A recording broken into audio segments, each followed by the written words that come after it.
Assalamualaikum warahmatullahi wabarakatuh. Ketemu dengan saya Peci Miring Ahmad Bahar. Hari-hari ini di timeline saya di berseliweran berita video tentang Uya-Kuya, tentang Dennis, tentang Rasman Nasution. Jadi ada berita, ada peristiwa, ada cerita. Namun kali ini saya mencoba membahas sedikit soal bahaya jurnalisme YouTube. Jadi sekarang kan media mainstream sudah agak berkurang ya. Tradisi orang membaca koran, tradisi orang membaca berita itu sudah berkurang. Orang lebih suka dengerin atau melihat di YouTube. Nah, tetapi menurut saya ini ada persoalan ya di soal YouTube ini, yaitu soal pengawasan, soal perizinan dan seterusnya. Jadi dalam kasus bahaya jurnalisme YouTube ini, saya hanya membatasi di 3 nama, yaitu Uya-Kuya sebagai jurnalis atau sebagai orang yang mempunyai channel YouTube, dan Dennis Carista juga sebagai, dalam hal ini sebutlah, anggaplah jurnalis walaupun dia belum wartawan ya. Objeknya adalah Rasman Arif Nasution. Kenapa saya perlu membahas ini? Karena ini dampaknya sungguh luar biasa.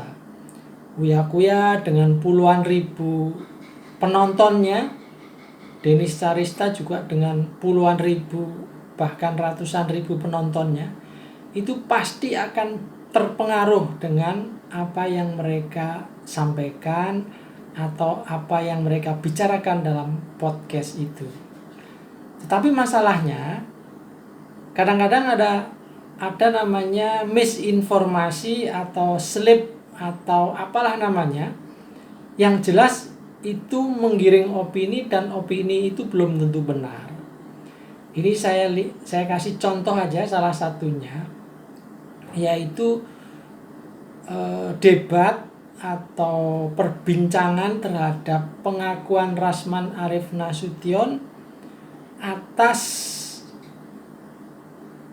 yang menyatakan dirinya sebagai pengacara dari Budi Gunawan. Jadi pihak Uya-Kuya yang ditanya adalah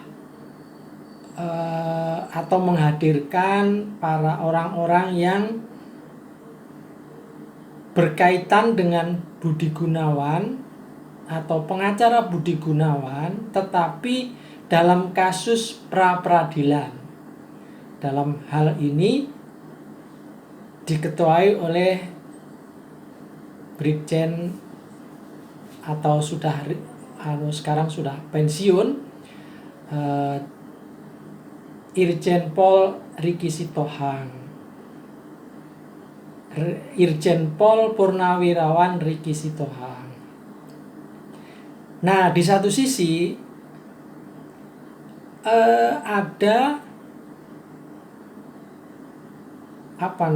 kasus yang ditangani juga oleh pengacara, tapi bukan dalam kasus pra-peradilan, tapi kasus melawan KPK, di mana menurut info Bapak Budi Gunawan memberikan kuasa kepada Bang Egy Sujana. Namun dalam memberikan kuasa kepada Bang Egy Sujana ini, Bang Egy Sujana menyertakan Rasman Arif Nasution ini. Jadi di situ ada perbedaan. Jadi yang dibahas oleh Uya-Kuya dengan menghadirkan berbagai macam narasumber adalah membahas para pengacara di kasus pra-peradilan diketuai oleh Jenderal Ricky Sitohang, di mana memang di situ tidak ada Rasman Arif Nasution gitu. Oleh karena itu pembaca atau penonton dipersilahkan menyimpulkan kalau ada orang tidak tercantum di dalam daftar pengacara pra-peradilan yang diketuai Ricky Sitohang, apakah boleh dia mengaku-ngaku sebagai pengacara Budi Gunawan? Jadi di satu sisi ya jelas, ibarat Rasman ini tidak naik bis Damri, kemudian Uya-Kuya mewawancarai sopir, mewawancarai sesama penumpang, mewawancarai penjual tiket. Ada nggak Rasman itu naik bis Damri? Padahal Rasman bukan naik bis Damri. Ini contoh gitu ya. Tetapi dia naik Transjakarta misalnya. Ya jelas nggak ada si Rasman Nasution ini. Jadi mbok mau lebaran kuda juga nggak tercantum si Rasman ini. Tetapi kalau ditanyakan apakah Rasman naik Transjakarta, ya jelas naik dia. Sopirnya bilang iya, dia memang naik di bis Transjakarta. Disinilah yang saya sebut berbahaya. Jadi di satu sisi membahas pengacara pra-peradilan, di satu sisi membahas pengacara kasus melawan KPK. Sesuatu hal yang berbeda, pemberian kuasa yang berbeda juga. Jadi ini contoh kasus yang menurut saya akan blunder, akan penonton itu kalau nggak ngikuti dua-duanya gitu, nggak ngikuti terus-menerus gitu, dia juga akan tercekoki oleh informasi yang salah gitu. Dan akan menyimpulkan juga dengan kesimpulan yang salah pula. Jadi ujungnya kan ada di informasi itu. Contoh kedua, soal kasus ijazah Rasman Arif Nasution. Di satu sisi, sekali lagi sama, mirip juga, Uya-Kuya itu menghadirkan narasumber, mewawancarai orang-orang yang orang-orang yang terkait dengan tempat kuliah Rasman Nasution yang kebetulan namanya sama dengan yayasan yang berbeda.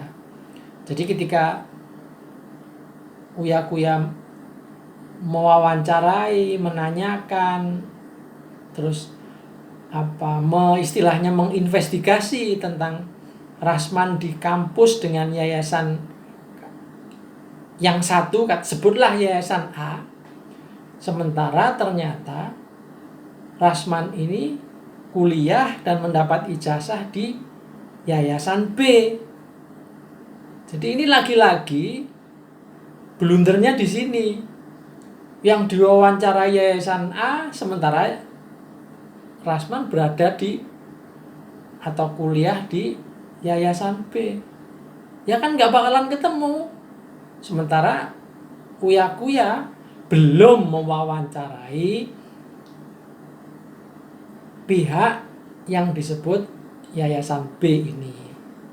Jadi di sini sekali lagi penonton itu diperlihatkan oleh sesuatu yang satu sudut pandang saja. Tidak, istilahnya tidak berimbang begitu. Bahayanya apa? Bahayanya ini nanti kalau ternyata, ini umpamanya, ternyata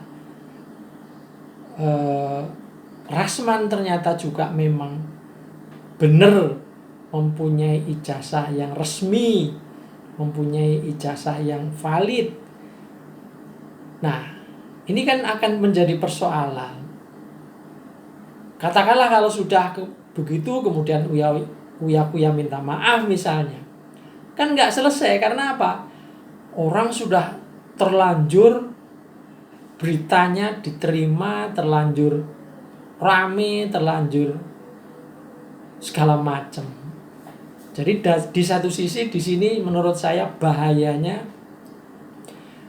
jurnalisme YouTube, di mana pemahaman sebagai seorang jurnalis belum pernah dipelajari tetapi sudah melakukan aktivitas jurnalisme.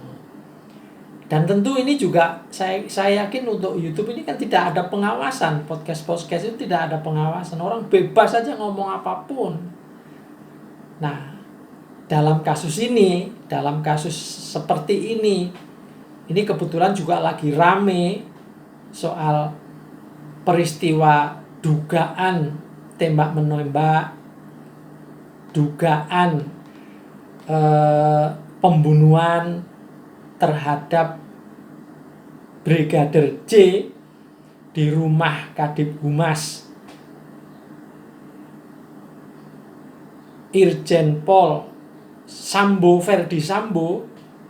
Ini saya akan angkat topi kalau Denis dan Uya juga mencoba masuk menjadi investigator, menjadi itu.